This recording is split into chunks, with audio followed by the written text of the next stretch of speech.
అక్కకి నాకులో కనుక తేడా ఉంది. సింపుల్‌గా దాన్ని ఇష్యూని క్లోజ్ చేసేస్తాను. లోపల వేసుకునే లోదుస్తులు కడ్రాయర్ కంపెనీ దగ్గర నుంచి తీసుకొని లూలు మాల్ లాంటి పెద్ద పెద్ద కంపెనీల వరకు అన్నీ కూడాను హాంఫట్ అయిపోయినాయి.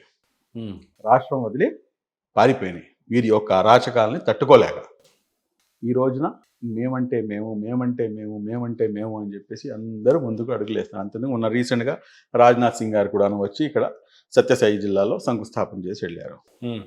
అంటే ఎక్కడి నుంచి ఎక్కడికి వెళ్తుంది రాష్ట్రము?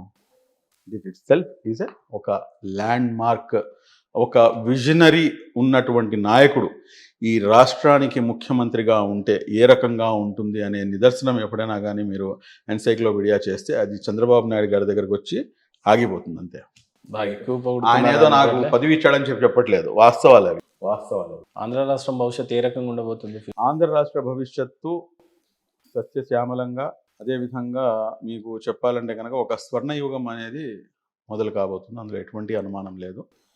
ఇంకా త్వరగా ఏ అంటే అమరావతి, పి అంటే పోలవరం, ఏపీ, ఈ రెండు ఒక ఆయుపట్టు లాంటివి మన రాష్ట్రానికి.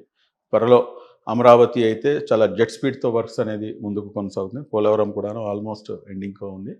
ఈ రెండుతో పాటు వస్తున్నటువంటి కంపెనీలు, నేను చెప్దాం అనుకున్న అన్ని కంపెనీలు నాకన్నా ఎక్కువగా మీరే చెప్పేశారు. కొంపతీసి మీరు అక్కడ ఏమైనా ఇన్వెస్ట్ చేద్దాం అని చెప్పి అనుకుంటున్నారో ఏమో.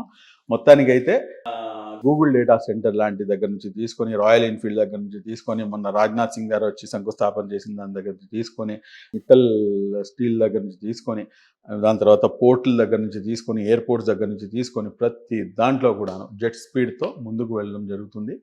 అభివృద్ధి అంటే చంద్రబాబు నాయుడు అంటే అభివృద్ధి.